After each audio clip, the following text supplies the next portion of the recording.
Santo. Amén. Ven Espíritu Santo, llena los corazones de tus fieles y enciende en ellos el fuego de tu amor. Envía, Señor, tu Espíritu y todo será creado y se renovará la faz de la tierra. Espíritu Santo, fuente de luz, ilumínanos. En nombre del Padre, y del Hijo y del Espíritu Santo. Amén. Pues, bueno, el día de hoy pues tenemos un programa muy especial, pues sabemos que estamos todavía en el mes de la Biblia, entonces pues este programa pues tiene que ver referente a la Sagrada Escritura, en el cual pues quisiéramos empezar preguntándole pues ¿qué significa la Biblia? Pues muchas veces escuchamos que todo el mundo lo repite, es que la Biblia y la Biblia, pero para nosotros, como en nuestra fe cristiana católica, ¿cuál es su importancia para nuestra vida de fe? Muy bien. Para empezar, es justamente una de las preguntas que tenemos que responder. ¿Qué es la Biblia en sí misma? Y también qué es para nosotros, ¿no? Porque creo que no es lo mismo que digamos que hay un libro sagrado, por ejemplo, en una religión X, pero pues para ellos, ¿no? Pero para nosotros, ¿qué significa? A lo mejor es un libro más. En cambio, cuando hablamos de la Sagrada Escritura para nosotros, vamos a entender una cosa muy objetiva y también una cosa que es para nosotros, podríamos llamarle subjetiva, no porque tenga una mala acepción, sino porque es para nosotros justamente. Entonces, bueno, es bueno empezar con los nombres, ¿no? Biblia, en primer lugar, significa conjunto de libros. A nosotros la palabra Biblia nos llega directamente del latín, pero es una palabra griega, es decir, de origen griego, ¿no? Y hace alusión a unos pequeños hojitas que venían del papiro justamente, y esas hojitas se van juntando y da un plural. El original es biblion. Biblion es una hojita, insisto, y en plural es ta biblia, que significa los libros. Al pasar del griego al latín, ya pasa no como plural, sino como singular, y originalmente era neutro y ahora pasa como femenino. Entonces ahora nos llega a nosotros justamente como la Biblia. Al traducirla, deberíamos decir los libros, pero en realidad decimos la Biblia, ¿no? Esto pues nos ha hecho también en ocasiones pensar que se trata de un ejemplar, como decimos el día de hoy, escrito de principio a fin. No sé, hay autores que escriben un libro por año o quizá hasta mucho más, ¿no? Y se ponen en el verano, dicen, me fui 2 meses a mi casa de verano, ¿verdad? Que tienen las posibilidades, y ya regresé con el libro escrito, en 2, 3 meses lo terminan. Y no, este conjunto de libros es muy distinto porque pues no se llevó un verano, ni 2 o 3 meses, sino que se llevó siglos enteros en ser confeccionado. Hay por allí, y me da mucha curiosidad porque, híjole, de verdad que la ignorancia no deja de asombrarnos, ¿verdad? Hay por ahí un meme que dice, incluso hasta lo grabé en el teléfono hace algunas semanas atrás, porque la revista Muy Interesante, si no me equivoco, espero no equivocarme porque si no estaría difamando a tal publicación, ¿verdad? Pero pasa que fue la revista Muy Interesante que decía que habían ingresado el texto bíblico en una inteligencia artificial, que es lo de hoy, ¿no? Y que habían llegado a la conclusión de que había por lo menos 40 autores. Eso lo sabemos, tiene siglos. ¿Cuál inteligencia artificial no hace falta para entender eso? La Biblia, que al ser un conjunto de libros, tenemos 73 libros. De estos 73, 46 pertenecen a lo que llamamos Antiguo Testamento, que siempre hemos dicho que sería mejor, para entender qué es el Antiguo Testamento, llamarle la Primera Alianza. La Primera Alianza que hace Dios con su pueblo, y el intermediario es Moisés. Entonces, pues ahí está la Primera Alianza, que por cuestiones que después hablaremos de traducción, justamente es que esto de las lenguas es interesantísimo, lo llegamos a traducir como Antiguo Testamento, pero originalmente se refería a una Primera Alianza. Y la segunda y definitiva alianza, pues es lo que llamamos Nuevo Testamento, que está con Jesucristo, y ahí tenemos 27 libros. Y estos libros, por lo general, por así decirlo, son escritos por diversísimos autores. ¿Qué decimos 40? No, es una locura decir que son 40 o más, ¿no? Son muchos más para empezar. Y en tiempos muy distantes, algunos hasta 1000 años antes de Cristo, otros hasta 100 años después de él. Y podríamos decir también que en lugares también un poquito lejanos. Pero ahí sí tenemos que ser un poquito más cautelosos, porque una de las cuestiones para poder hablar de un texto como inspirado durante mucho tiempo fue que también estuviese escrito dentro de la Tierra Santa. No es estricto cuando se hace el análisis, pero vemos que es pues una particularidad. Entonces tampoco podríamos hablar de lugares tan lejanos, pero al menos no fueron escritos en la misma casa, en la misma ciudad, en el mismo ranchito, ¿no? Por así decirlo, sino que está por ahí. Entonces es un conjunto de libros. La Biblia es un conjunto de libros materialmente hablando, pero para nosotros este conjunto de libros contiene palabra de Dios. Y ojo que no dije la palabra de Dios, ¿verdad? Dije, contiene palabra de Dios. ¿Por qué?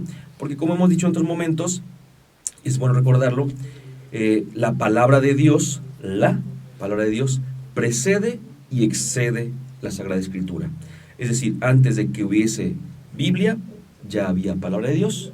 Y aunque tengamos aquí los 73 libros, Dios sigue revelándose, ¿verdad? Sigue revelándose, quizá usando una palabra no tan bondadosa, pero sigue hablándonos, ¿no? Que para algunos será exactamente lo mismo, pero podríamos hacer distinciones más adelante. Entonces para nosotros la Biblia es palabra de Dios también, ¿no? No contiene toda la palabra de Dios, pero lo que contiene es palabra de Dios. Muy bien, muy bien. Y díganos también, licenciado, en un punto de vista material, ¿quién los escribió? Y también en qué lenguas se escribieron. Ya nos mencionaba un poquito de su contexto, pero ¿en qué lenguas se escribieron y quién los escribió? Bueno, de esas dos preguntas hay una que es más fácil de responder, que es el de las lenguas, porque al decir quién lo escribió, de la mayoría no sabemos. Pero ¿cómo que no sabemos? ¿No? Si ahí está Lucas, Juan, Mateo, Pedro y demás, bueno, estos tenemos un poquito más de acercamiento, pero de los textos del Antiguo Testamento, híjole, ahí tenemos que, fíjense, nada más con poner un ejemplo. Los textos más antiguos, ahí también entra un poquito la época, decíamos hace un momento, son del siglo X a.C., siglo X, o sea, año 1000. Época, como solemos decir, época de los reyes, para aquellos que tienen un poquito de estructura justamente de la historia de salvación.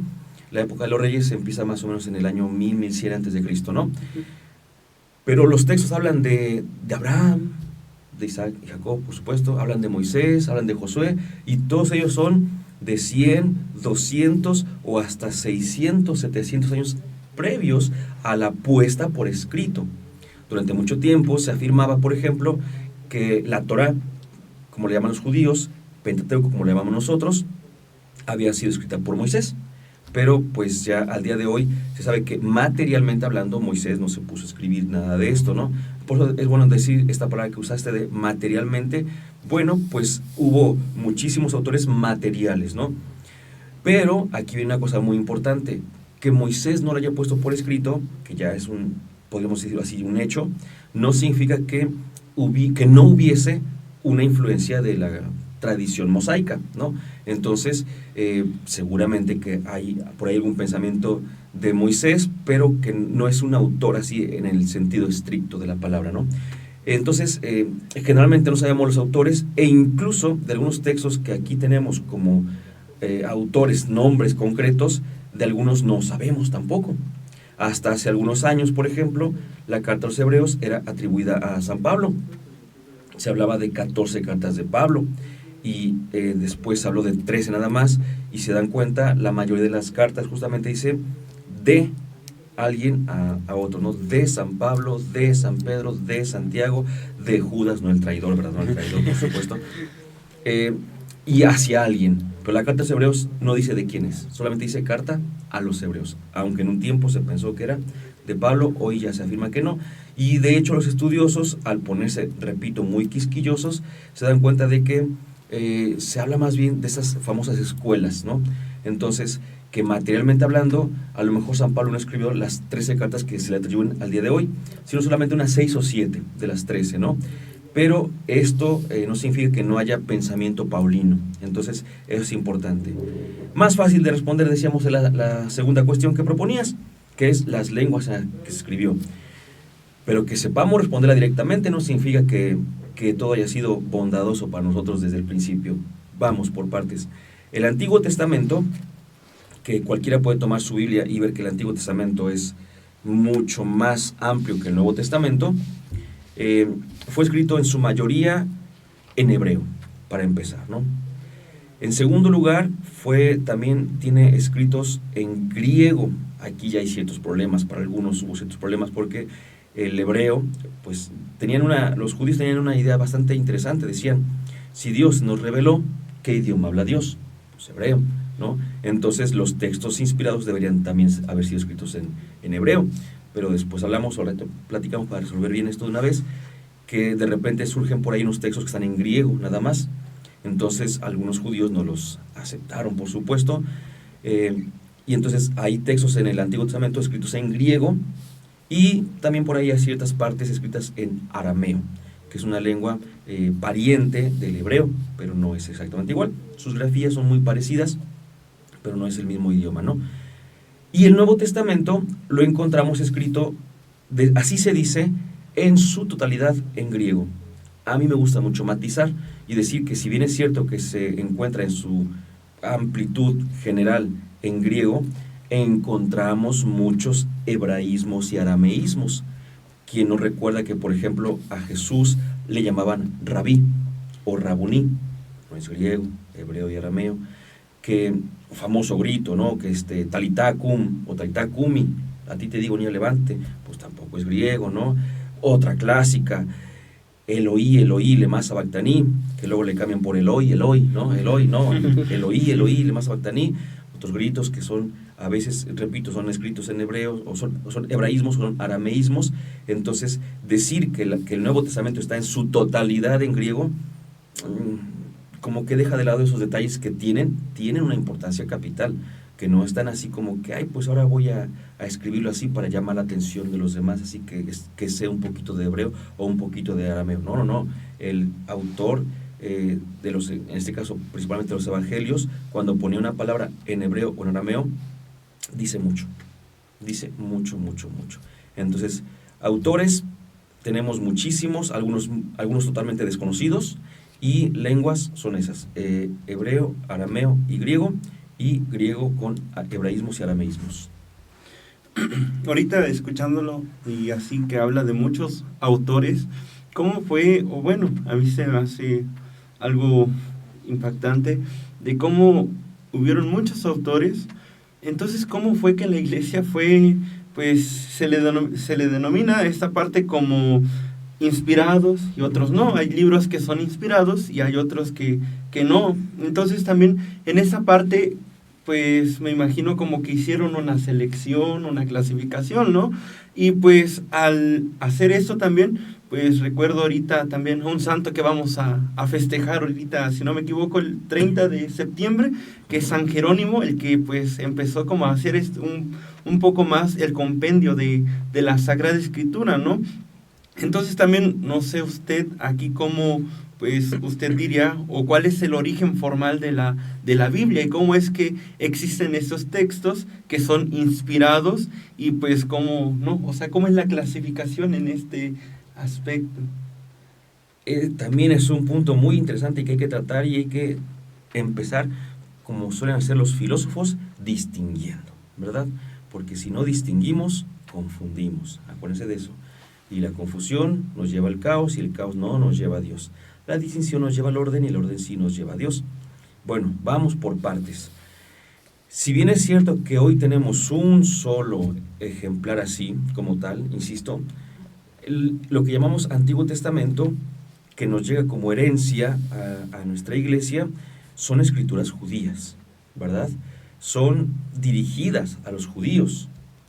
Nosotros de alguna manera o de algunas muchas maneras las respetamos, sabemos que el pueblo judío es el pueblo elegido, o sea, eso nunca va a cambiar, pero sabemos que la revelación contenida en el Antiguo Testamento no es una revelación al 100%. Dios en el Antiguo Testamento no se ha dado a conocer del todo, y eso curiosamente parecía no generar muchas inquietudes, pero en realidad en la práctica sí que lo hay. Le voy a poner un caso muy sencillo con Mateo, en el capítulo 5, en el primer, así lo voy a decir, en el sermón inaugural de Jesús, el sermón del monte, de la montaña, que empieza con las bienaventuranzas, después hablaremos de los sermones y demás. Como dice Jesús, yo no he venido a cambiar la ley, ¿no? Pero tampoco a dejarla igual. ¿sí? Sino a llevarla a su perfección. Porque la ley en sí misma había sido como que interpretada de una manera no del todo adecuada. Entonces, y empieza Jesús a decir, han escuchado que se dijo, pero yo les digo. Entonces, ciertas partes del Antiguo Testamento, con la llegada de Jesús, han quedado ya superadas, ¿sí? Y de hecho eso nos conviene mucho. O sea, ¿en qué sentido? No nada más en un sentido práctico, así como que, ay, me libro de esto. No, no, no. Sino que nos conviene porque hay muchas cosas en el Antiguo Testamento que nos cuesta mucho digerir porque somos cristianos. Muchos cristianos nos dicen, es que yo escuché que la Biblia dice, no, pues que hay que hacer esto y aquello y lo otro, y dicen, yo como que siento un poquito feo, ¿no? Digo, claro, porque eso que está haciendo es del Antiguo Testamento, ¿verdad? Y en el Antiguo Testamento hay cosas que ya están superadas. Algunas cosas como untarse ceniza de no sé qué tanto y la sangre de no sé qué más y que las vacas por aquí, las tortas por allá, o sea, son cosas que pues ya quedaron superadas como tal. Entonces, no obstante, aquí viene el asunto muy importante, encontramos también parámetros que necesitamos recordar. Todo esto, repito, para decir una cuestión. Estos libros que tenemos, hablo primero del Antiguo Testamento, ¿los habrá inspirado Dios? Antes de que se me preocupen, sí, sí, no, porque si no, capaz que ahorita dicen, no, pues, ¿qué va a decir? ¿No? ¿Qué va a decir? No. Sí, por supuesto, pero entendamos que es la inspiración. Por eso, pues me atreví también aquí a traer, por ejemplo, este librito que son los famosos documentos del Concilio Vaticano II, que seguramente todos nosotros, incluidos los que nos escuchan, sabemos perfectamente de qué se trata, ¿verdad? Y son 16 documentos, 4 constituciones, y una de ellas es la famosa Dei Verbum. Y quiero que vean lo que en la última reunión que ha habido de todos los obispos del mundo, como se suele decir, por eso se llama ecuménico, porque es un concilio que atrae a todos los del orbe, por así decirlo, se llegó a esta propuesta. Miren, nada más, dice la revelación que la Sagrada Escritura, estoy leyendo el numeral 11 de la Dei Verbum, la revelación que la Sagrada Escritura contiene y ofrece ha sido puesta por escrito bajo la inspiración del Espíritu Santo. O sea que estamos en esa línea. Eso ha sido puesto por escrito bajo inspiración. La Santa Madre Iglesia, fiel a la fe de los apóstoles, reconoce que todos los libros del Antiguo y del Nuevo Testamento, con todas sus partes, son sagrados y canónicos. Ahí aparece otro nombrecito que es importante. En cuanto que escritos por inspiración del Espíritu Santo, tienen a Dios como autor. Y como tales han sido confiados a la Iglesia. Pero escuche lo que viene, porque lo primero nadie lo podría dudar. Pero dice, en la composición de los libros sagrados, Dios se valió de hombres elegidos que usaban de todas sus facultades y talentos, y de este modo, obrando Dios en ellos y por ellos como verdaderos autores, pusieron por escrito todo y solo lo que Dios quería.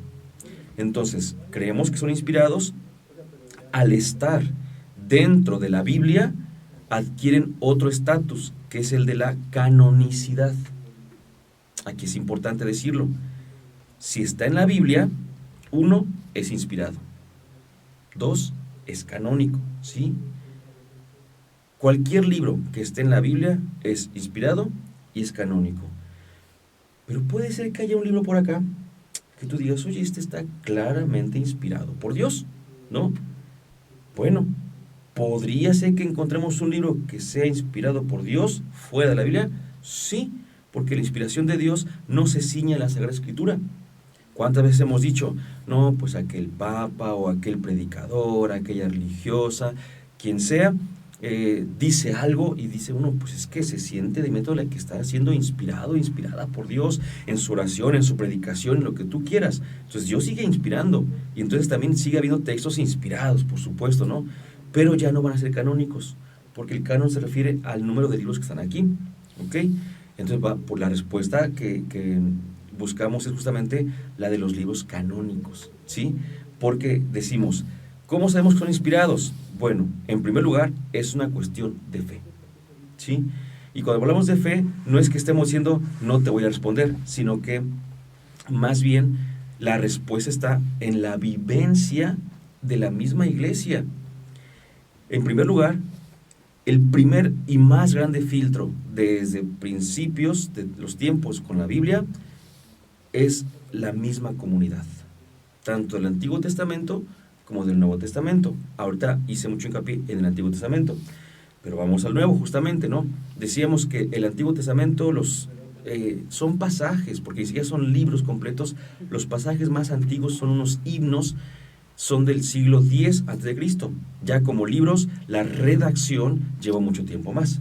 Incluso hay libros que se escribieron en distintas épocas, en distintos siglos, y después vino un editor y los conjuntó. Tenemos, para muy fácil, sin perdernos, el libro del profeta Isaías. Seguramente alguna vez habremos escuchado que hablan del primer Isaías, el segundo Isaías y el tercer Isaías. ¿Qué significa? Que hoy tenemos un libro de 66 capítulos, pero que se divide perfectamente bien en tres partes, del capítulo 1 al 39, del 40 al 55, del 56 al 66, y ahí tenemos tres distintos autores de tres distintas épocas. Pero vino alguien y los juntó en uno solo, y está perfecto, no hay ningún inconveniente. Es una parte que tenemos que aceptarla, ¿no? Entonces, ¿quién los mencionó, los aceptó como inspirados?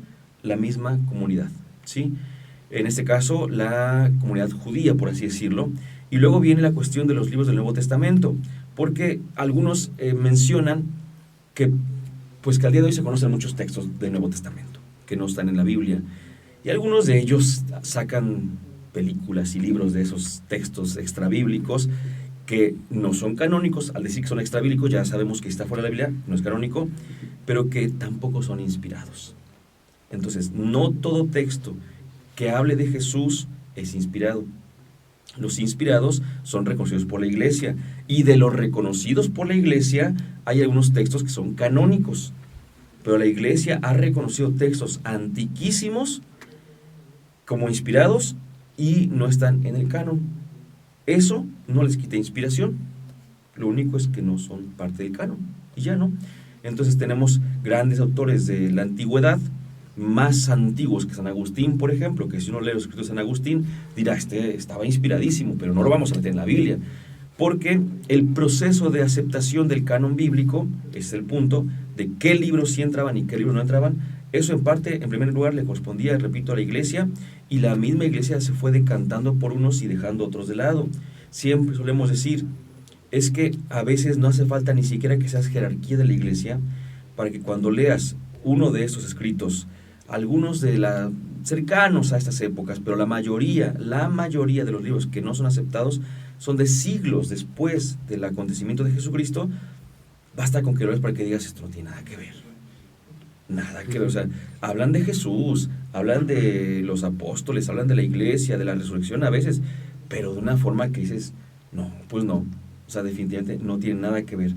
Entonces, pues no voy a terminar diciendo nada más para esta pregunta, que fue un proceso, actualmente ronda por ahí, y yo quisiera ponernos un poquito en alerta porque las buenas intenciones no siempre son suficientes, ¿no?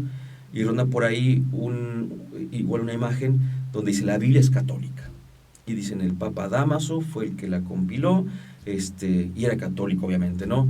Le pidió a San Jerónimo que la tradujera al latín, y San Jerónimo era católico, y fulanito, pero no son datos exactos, ¿no? Algunos de ellos, de hecho, ni siquiera se encuentran en la historia, ¿no? Entonces, así como que mejor conocer un poquito, y el lugar concreto donde nosotros dijimos materialmente, formalmente, estos son los textos, fue en el Concilio de Trento. Y fue por una cuestión que tenía que ver con los protestantes, porque la Iglesia no tenía problema con los libros, entonces los usábamos tranquilamente. Pero llega el protestantismo y empieza a hacer movimientos, y entonces la Iglesia se ve en la necesidad de decir, antes de que ocurra más desbarajuste, decimos, estos son los libros que consideramos inspirados. Y fue hasta 1546, el 8 de abril, cuando en el Concilio de Trento se dijo, esta es la lista de libros que son inspirados, después de que los usábamos y de todo este proceso. Pero va por ahí, ¿no? Es muy importante todo esto que nos dice el día de hoy. pero sobre todo porque hoy en día muchos católicos tenemos una Biblia en casa, pero no todos la leen. Por eso díganos, ¿por qué es importante leer la Biblia? ¿Y cómo debemos acercarnos a ella como fieles creyentes? Es una pregunta bien interesante. Pues hay un método, fíjense, ahorita digo por qué es importante leer la Biblia, pero quisiera decirles que hay un método para leer la Biblia, por si alguien quiere apuntarlo. Este método se usa en todas las universidades del mundo, las llamadas pontificias y demás. Hay un método para leer la Biblia, es agarrarla y abrirla. Ese método es infalible. Si tú la agarras y la abres, vas a empezar a leerla, ¿verdad? Entonces, es necesario abrir la Biblia para poder leerla. Eso es lo primerito, abrir la Biblia. Y yo creo que en un segundo momento, porque acabo de ver la hora y me parece que tenemos un descanso, ¿verdad? Bueno, tenemos como que un intermedio. Y para responder una segunda pregunta, que es la interpretación, prefiero que lo dejemos para un segundo momento. Pero entonces nada más respondo a lo primero. Ya el mismo San Jerónimo decía, ¿no? Desconocer las Escrituras es desconocer a Jesucristo. De los clásicos textos que son los que nos motivan a leer la Biblia. ¿Por qué hay que leerla? Bueno, porque si yo desconozco la Escritura, desconozco a Jesucristo, y si desconozco a Jesucristo, pues ya sabemos también, nadie ama lo que no conoce. Entonces, si yo no conozco a Jesucristo, pues, ¿qué estoy diciendo que amo, no? Entonces, la Biblia en particular, porque a veces nos ponemos un poquito quisquillosos, ¿no? Pero en particular en los evangelios. Ese es el punto importante para nosotros, son los que contienen, no podemos decir que la vida y obra de Jesús, porque no es exactamente eso, ¿no? Pero sí contienen este acercamiento a su persona, al menos como lo veían en los primeros años de la iglesia, como lo recordaban los testigos que habían estado con él. Pero tampoco pensemos, porque eso fue un error que tuvimos y que ese error nos pasó factura y que algunos la siguen pagando como si fuera deuda de tienda comercial, pensamos que los evangelios eran biografía de Jesús. Y no son biografía de Jesús. Entonces son predicaciones. Y yo suelo poner el mismo ejemplo siempre, y donde vaya. Si yo a ustedes dos ahorita les digo, van a ir a predicarle tú a los de filosofía, tú a los de teología, que Dios les ama. Pues seguramente cada quien, como dice aquí, ¿no? Como yo siento que aquí le faltó un poquito a la Dilberg, no soy quien, ¿verdad? Pero siento que le faltó un poquito, porque dice que se valió de hombres elegidos que usaron de sus facultades y talentos, pero también a veces escribieron con sus desventajas, escribieron con su contexto de cultura, y a veces el contexto cultural también limita, ¿no? O sea, esa parte también habría que recordarla. Entonces, pues con sus bondades, ventajas y desventajas, irán a predicar, pero yo les aseguro que no van a decir lo mismo.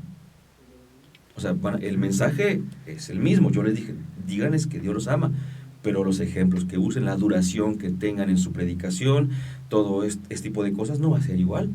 Entonces, cuando nosotros vemos los evangelios, tenemos que entender que también son predicaciones escritas, porque, como vamos a ver más adelante, yo creo, pues ya los testigos, los que predicaban oralmente, ya estaban pues yéndose para el otro lado, ¿verdad? Y no me refiero a Estados Unidos, sino que estaban siendo asesinados y demás. Entonces tenían que poner su predicación por escrito. Entonces, ahorita hablamos, sí que es un poquito más extenso, de lectura e interpretación. Pues a lo mejor vamos a la misa, y la relación que tenemos con la Biblia es la Biblia o la palabra proclamada, pero no es propiamente la palabra estudiada, ¿no? Entonces, sabemos que cuando se predica, se toma uno, y es necesario, por supuesto, ciertas libertades para poder acomodar el mensaje, como decimos usualmente, y dar, pues, allí una certera motivación para una vida de fe, una conversión, por supuesto, ¿no? Pero a veces, cuando nosotros interpretamos para allá, ¿no? Estudiamos la Biblia e interpretamos, nos daremos cuenta de que lo que luego predicamos no es lo que el autor quería decir, ¿verdad? Nos pasa, pues de vez en siempre. Entonces, por eso digo, para la madre que pregunta por su servidor, en Facebook voy poniendo mis cursos, y en YouTube, en mi canal que tiene mi nombre, Sergio Pérez Portilla, ahí los invito a suscribirse. Ya casi llegamos al 1,000,000 de suscriptores, nada más nos faltan 999.982, entonces ya casi llegamos, ¿verdad?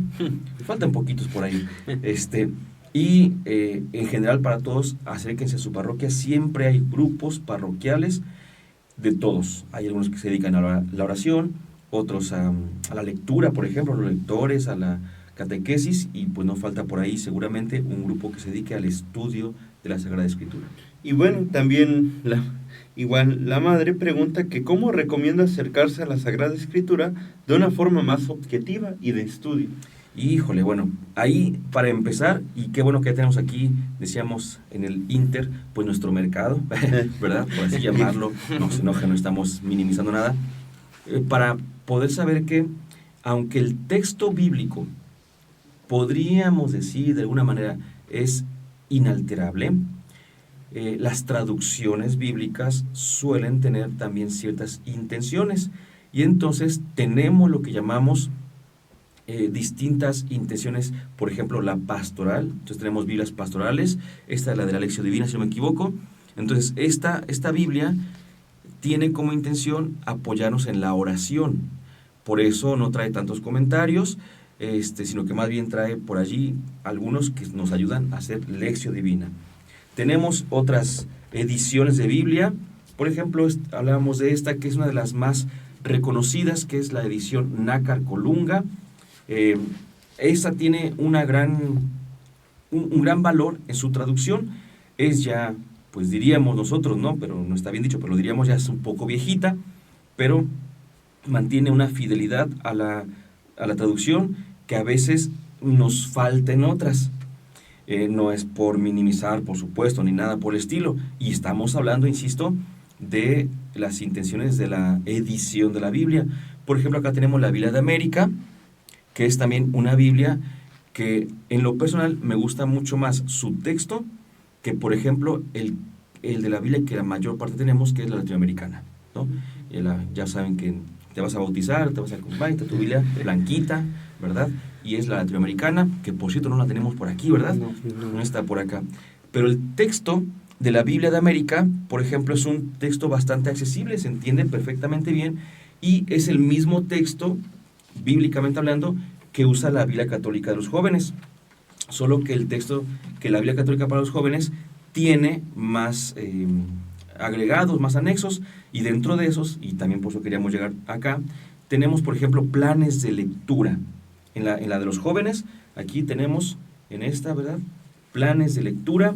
Por ejemplo, dice un plan para el llamado de Dios, otro para el sentido del sufrimiento, otro para las mujeres en la Biblia, y ahí vienen las citas y tal, ¿no? Tenemos por acá la Biblia de Jerusalén, la edición pastoral con guía de lectura también. Ahorita van a ver por qué es importante tener una guía. No es, y jamás lo hagan, por favor, jamás lo hagan, pero nunca en la vida. Ay, mira nada más, ¿no? Nunca lo hagan, porque es, decía algún biblista, es casi como tentar a Dios, ¿no? Así como que tienes que decirme algo así, nada más abrirla. Y curiosamente sé de algunos grupos que lo hacen, que lo practican como algo normal, ¿verdad? Pero si lo que queremos es estudiar la Biblia, no es para nada lo mejor. Entonces, esta, por ejemplo, tiene guía de lectura. Aquí también tenemos planes de lectura.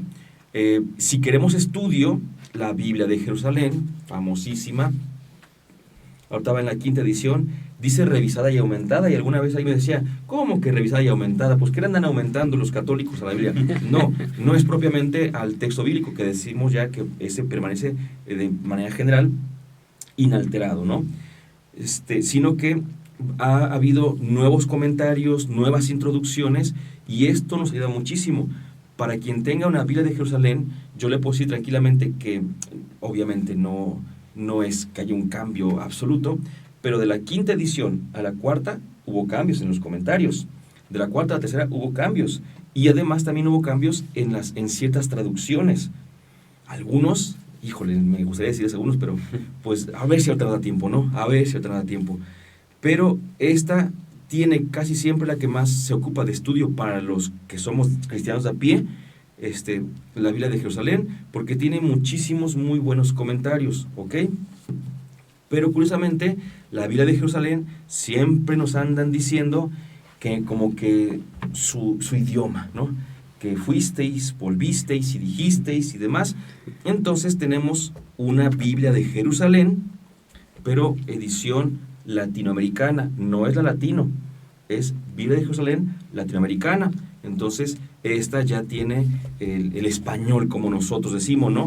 Solo que pierde un poco en los comentarios, justamente. Sí trae comentarios, traen al pie, pero ya no están ahí. De hecho, entonces, a lo que estamos llegando es justamente a decir que para poder leer la Biblia, además de lo que decíamos jocosamente hace un rato, que era pues abrirla, ¿verdad?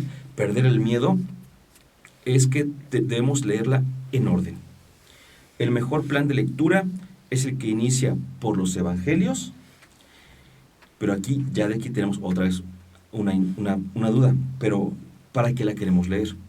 Porque si yo la quiero leer, no exclusivamente, pero sí con un gran acento en lo cuantitativo, quiero leer la Biblia, pues tenemos evidentemente empezar por los evangelios, empezar por el evangelio de Marcos, ahorita podemos decir por qué, luego con Mateo, luego Lucas, luego los Hechos y luego Juan, luego los demás textos del Nuevo Testamento, porque en ellos encontramos un mensaje que concuerda con nuestra fe. Ya después nos podemos pasar al Antiguo Testamento, porque si empezamos por el Antiguo Testamento, habrá cosas que nos saquen mucho del equilibrio que tenemos y que, pues, para quien está creciendo en su fe, pueden hacerlo como dudar, por ejemplo, ¿no? Por así decirlo. Entonces, si yo lo que quiero es leer la Biblia, si yo quiero orar la Biblia, recomiendo ampliamente el Evangelio Diario, tal cual.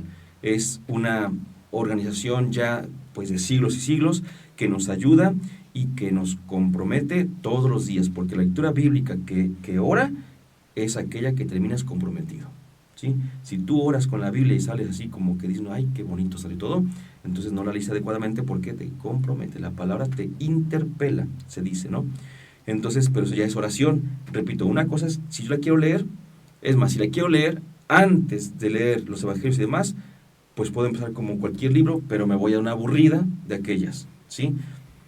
Segundo, mejor los evangelios. Tercero, si quiero hacer oración, con una Biblia, leyendo el evangelio diario.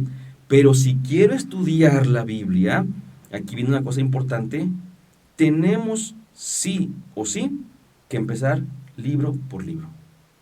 Libro por libro. Somos muy dados, pero muy dados a... es que mira, Kevin, la verdad es que yo quiero decirte que el Señor me dijo que tú necesitas tal cosa, como dice el Evangelio de Mateo, pero también San Pablo lo recuerda, y es que en el Apocalipsis se dice, y citamos 30 o 40 citas bíblicas, y es que a veces la teología de los autores son totalmente distintas, pero absolutamente distintas, y nosotros ponemos como si fueran las mismas teologías, y ponemos 2 o 3 citas que no tienen nada que ver, teológicamente hablando, unas con otras, ¿no? Entonces no podemos hacer menjurje así como que y le meto 5 gramos de Mateo y 4 gramos de Lucas y no sé cuánto, no, o sea, entonces libro por libro de principio a fin. Y evidentemente lo que necesitamos es o un maestro de Biblia o por lo menos libros, Biblias temáticas, diccionarios bíblicos, hasta cierto punto diccionarios teológicos y también diccionarios de cultura bíblica, para entender lo que están diciendo, porque ahí viene una cosa importante, ya empiezo a bosquejarla, pero todavía no, porque estamos en las preguntas y saludos, que no es lo mismo leer que interpretar. Yo le puedo entender desde mi cultura lo que dice, pero no significa para nada que esté interpretado adecuadamente. O sea, a mí la gente me dice, es que como dice tal y tal, y yo les digo, pues mira, qué bueno, me da mucho gusto, ya me demostraste que sí sabes leer. Ahora vamos a ver si sabes interpretar, porque lo que me estás diciendo en ese momento no es para nada lo que decía el autor. Y hace poco nos pasaba en el salón, ¿verdad?, que hacían una pregunta que pareciera de una altura teológica muy grande, y yo les decía, pues es que miren, la clave está aquí, en el final, en ese tipo de textos, la clave está al final, y vean, es esto, y ya. Es así como que nos inflábamos, ¿no? Y así como que, ¿y eso es todo? Pues sí, o sea, que uno quiera que diga más cosas es otra cosa, ¿no? Pero en realidad el Evangelio a veces, perdón, es que el Evangelio era un libro del Antiguo Testamento, el texto bíblico es muy sencillo, Nada más que como no tenemos la cultura, no conocemos la cultura, las formas de hablar y todo esto, pues obviamente que nos vamos a equivocar muchísimo. Entonces sí, si lo que queremos es leer en orden, si lo que queremos es orar el Evangelio del día, si lo que queremos estudiar libro por libro y comprarse todos. Quien quiere estudiar la Biblia, una de dos. O tiene que saber que le va a invertir mucho, o hágase amigo de un padre que sea biblista, porque ellos tienen muchos libros y diccionarios, ¿no? O de algún seminarista que tenga que hacer aquí el seminario y que le digan, oye, préstame escuché que tenía un diccionario por ahí, ¿no? Ah, pues aquí te lo presto, sacamos copias o algo así, porque no son libros baratos. A veces dice uno, ¿y este librito cuánto cuesta? No, pues 300, ¿qué hace, no? Sí. Y dices, y ese es nada más comentario al prólogo de San Juan. ¡Ah! Para 18 versículos, 300 pesos, entonces te faltan todos los otros 21 capítulos, ¿no? Por así decirlo.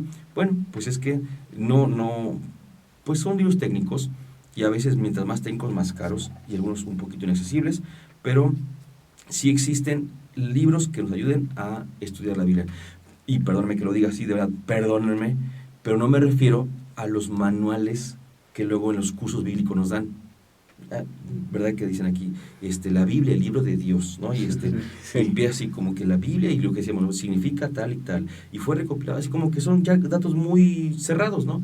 No te ayudan para la reflexión, para el estudio, no te confrontan. Entonces, pues sí son muy buenos cuando uno va empezando, pero pues uno quiere crecer también y entonces tiene que disponerse, ¿no? Para este estudio. Perdón, entonces me extiendo un poquito, pero seguimos. No se preocupe, profe, pues yo creo que esas son las dos preguntas que nos hacían aquí en la plataforma de Facebook, y pues también ahorita ya usted nos introdujo un poco a lo que iba a la siguiente pregunta, pues nos hablaba un poco usted de interpretar, ¿no? Porque pues a veces uno pues interpreta a su manera, ¿no? No exactamente lo que realmente es, ¿no?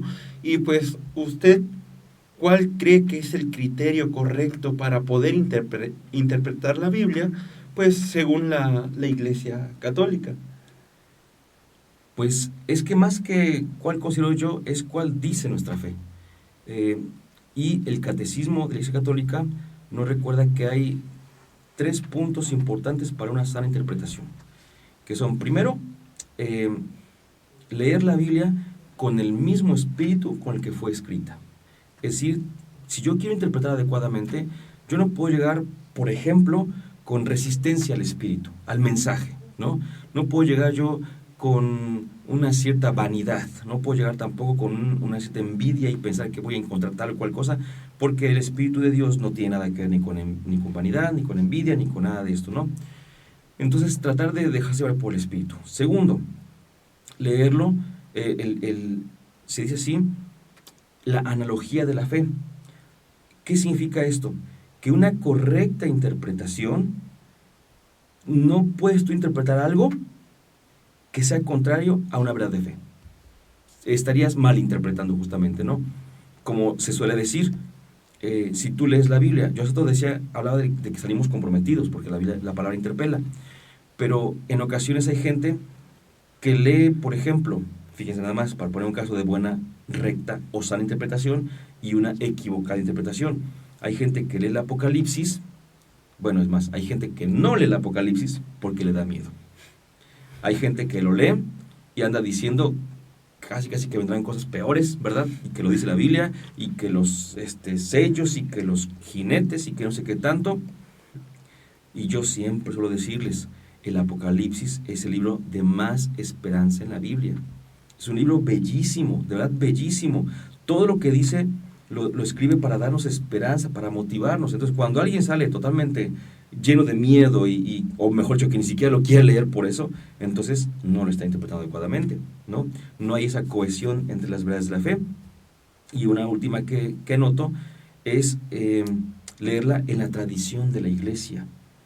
Nosotros tenemos que recordar que la Biblia, esto me gusta mucho decirlo, lo dijimos en un programa aquí anteriormente, justamente, que la Biblia que la Iglesia no nace de la Biblia, sino que la Biblia nace de la Iglesia. Voy a permitirme contarles algo que dije en un curso hace 2 o 3 semanas, que se los dije justamente a ellos, y que cuando lo dije, Luego ya me estaban saltando casi. Yo vi cómo se van a juntar la leñita, unos, otros, el cerillito, porque ya me querían quemar. Les dije, déjame terminar. Y les anticipé, les voy a decir una afirmación que puede como que no gustarles, pero permítame. Y es que dimos un curso tema, que es, la pregunta guía era si la Eucaristía es bíblica. Porque ya ven que luego vienen y dicen, a ver, muéstrame el fundamento. ¿Dónde dice que la Eucaristía no sé qué tanto y que hay que hacer así y que está Jesús y no sé qué tanto? Y yo les decía, es que de hecho no, la Eucaristía no es bíblica. Y se quedaban. Le digo, no, la Biblia es eucarística. Es decir, antes de que hubiera Nuevo Testamento, la Iglesia ya celebraba la Eucaristía. Entonces, cuando entendemos que la Biblia no es, alguien dirá, quería responderlo así hace rato, pero pues no me dio tiempo de hacerlo, ¿no? Cuando me decían, ¿y cómo surgió? Pues estaba una vez un hombre orando y de repente así llegó volando la Biblia. Y yo, pues obviamente no, ¿verdad? Entonces, cuando se escribe la Biblia, la escribe una comunidad de creyentes, ¿no? En ese sentido, es que la Biblia no antecede a la comunidad, no antecede a la iglesia, sino que supone esta comunidad, y como decía, ¿no? Antes de que hubiera Biblia, ya celebrábamos la Eucaristía. Y voy a decir, permítame, si me dan chance de decir dos cosas. La primera de ellas es que curiosamente hace poquito, bueno, es que primero Dios, en una semana y media más o menos, será el bautizo de mi hija. Entonces, pues a los esperamos, ¿verdad? Ahorita les paso ahí ¿cómo se llama? El evento de Liverpool, ¿no? Para que vayan a comprar la mesa de regalos. No, y fuimos a las catequesis, que luego les llaman pláticas, no son pláticas, se llaman catequesis, ¿verdad? Es una. Y luego que ya ven que la gente siempre anda preguntando que por pláticas intensivas, no existen las pláticas intensivas, se llaman catequesis y en todo caso se llaman extraordinarias, porque lo ordinario, lo que está dentro del orden, es que sea constante. En cambio, estas, ya, ¿qué quieren decirnos? Pues una que dura una hora o 2 horas, ¿no? Y entonces, el catequista, porque son catequistas, aunque no den catequesis a niños, pero el catequista que nos estaba compartiendo la temática, comentó que, por ejemplo, nosotros leíamos en la misa la Biblia, así lo dijo tal cual, ¿no? Y resulta que uno de los presentes levantó la mano porque dijo, ¿dudas? ¿Hay una duda? Y uno de los presentes dijo, sí, dice, es que usted hace rato comentó que la Biblia la había puesto así como que condensada el Papa Dámaso, ¿no? Así, en el año 382 más o menos. Y dice, pero entonces antes había misa, ¿no? Y dijo el catequista, sí había misa. Y dice, pero si la Biblia empezó en el año 382, ¿cuándo empezó la misa o cómo? Y el catequista, como me conocía, me dice, a ver, Sergio, cuéntanos cómo está el asunto, ¿no? Y digo, bueno, a ver, no existía el conjunto como lo tenemos el día de hoy, pero de que había escritos bíblicos había, pero aún así, aunque no hubiera el escrito como tal, lo que sí estaba allí era la palabra, ya existía la palabra, no estaba puesta por escrito, pero estaba ya en la vida de la iglesia. Por esto es que una correcta interpretación tiene que ser dentro de la tradición de la iglesia. Y por eso es que cuando interpretan muchos fuera de la tradición de la iglesia, ¿qué es lo que pasa? Oh, acabo de leer este texto, no tiene nada que ver con la iglesia católica, entonces yo siento que es esto, para mí es exactamente esto, el Señor casi me está diciendo, pues voy a ir a una iglesia que sea diferente a la católica, porque la católica no sabe interpretar, ¿no? Y así surgen miles y miles de iglesias, precisamente por no interpretar a la luz de la tradición de la iglesia. Entonces, esas son líneas de interpretación, no se las inventa uno, pueden ver el catecismo y ahí viene, ¿no? Fíjense que ahorita, pues ya le da también, ¿no? Pero estoy dudando si hay una cuarta, pero no me suena que hay una cuarta. Pero búsquenla, yo siempre les digo, del catecismo de la Iglesia Católica, el gordito, no el de sus hijos de comunión y confirmación, el gordito, busquen del numeral 101 en adelante, ahí viene la cuestión bíblica. Entonces ahí aparecen los criterios de interpretación, les he mencionado 3, que yo recuerdo son esos 3, pero como que me quiere sonar un cuarto, entonces pues si hubiera un cuarto, pues ahí está también, ¿no? Muy bien. Pues no cabe duda que esto que hoy nos comenta, vale más que el oro, y demasiado interesante. Para ir cerrando, nos gustaría preguntarle qué consejos prácticos podría dar a nuestros oyentes para empezar o retomar una lectura profunda y provechosa de la palabra de Dios. Es curioso porque yo no suelo dar consejos, no me gusta dar consejos, porque si algo sale mal, luego me echan la culpa a mí, ¿verdad? Entonces, yo consejos no suelo dar, yo les puedo platicar mis experiencias y lo que a mí me ha servido y que le comparto a otros y cada otro les ha servido, ¿no? O si es clase, les doy una clase, pero un consejo, pues no, ¿verdad? Entonces, más bien es que en las cosas en general, en las cosas de Dios, es muy fácil, esta palabra que usamos constantemente, enfriarse. Muy fácil. Es muy difícil, a diferencia de las cosas 100% humanas, hacerse hábitos. Se dice afuera, ¿no?, que para que un hábito se convierta en tal, pues tienes unos 3 semanas más o menos, lo que tú quieras, y ya tienes un hábito, ¿no? Pero cuando se trata de las cosas de la iglesia, pareciera que el hábito nos está tardando medio año en que se instale, y apenas se instala, con una vez que deja de hacerlo, se me enfría todo.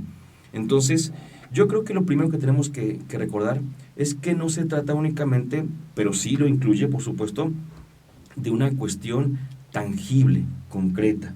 Es decir, de abrir la Biblia, como decíamos hace ratito, y leerla. Lo incluye, y pues obviamente ahí tiene que llegar, por supuesto. Sino que se trata también de una cuestión de amor, de una cuestión de actitud. Si alguien quiere leer la Biblia, enamórese de Dios. Es la única manera en la cual va a leer la Biblia. Conozco otra, pero no la recomiendo, porque yo les digo, ¿no? Si tú te enamoras de un grupo de música, de un equipo de fútbol, de quien tú quieras, ¿qué es lo que vas a querer saber? Todo, ¿verdad? El día de hoy lo que hacemos es, a ver, ¿y qué otras canciones canta? Y a ver quién es. Y uno investiga, ¿por qué? Porque está convencido de eso. Entonces, enamórese de Dios y ahí estará. Pero una vez, y con eso concluyo, me parece que también lo hemos comentado, alguien, hablando de los famosos errores de la Biblia, tema para otro momento, de los supuestos errores de la Biblia, dijo, pues ahora sí, voy a leer la Biblia de principio a fin, y voy a anotar todos los errores, una jovencita de lo que estaba haciendo, anotar todos los errores, para poder después irles aquí a tu Biblia, y fíjate todos los errores que tiene. Empezó a leerla, siguió leyendo, y se convirtió al cristianismo. Porque la palabra la transformó. Pero esa no es la mejor forma de amar a Dios. O sea, en el sentido de que no creas que nada más por leerla cuantitativamente te vas a terminar enamorado de Dios. Él sabe cómo te va a enamorar, tú nada más déjate, y ya que estés bien enamorado, verás cómo la lectura fluye, ¿verdad? Y pues de momento sería eso nada más, claro está. De nuevo, muchas gracias, licenciado, por esta charla que nos vino a impartir. Muy interesante, y más en este tiempo que pues ya estamos en la recta final del mes de la Biblia, pues fue un tema muy importante que también como nosotros, como cristianos católicos, pues es necesario también saber. Igual sabe usted que siempre las puertas de Redes Anclados en Cristo están abiertas para usted. Gracias también por su disponibilidad. Y a ustedes que nos sintonizaron el día de hoy, recuerden que los esperamos para la siguiente transmisión. Y no queda más que decir, yo soy Redes. Tú eres Redes. Nosotros somos Redes Anclados en Cristo.